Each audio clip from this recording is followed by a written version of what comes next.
So, Stavros, what are your plans for today? You gonna fly down the seafront, see if there are any chips on the go?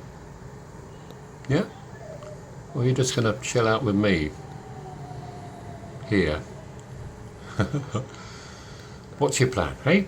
Talk me through it. Talk me through it. You're thinking it through. We sat there in a great position, or lying there in a great position, right alongside pigeon food. But you don't like pigeon food, do you?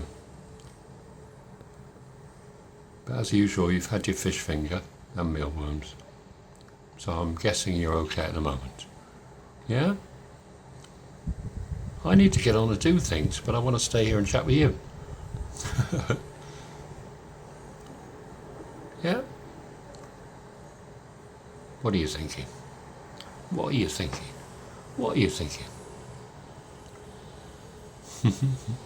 Good boy, Stavros.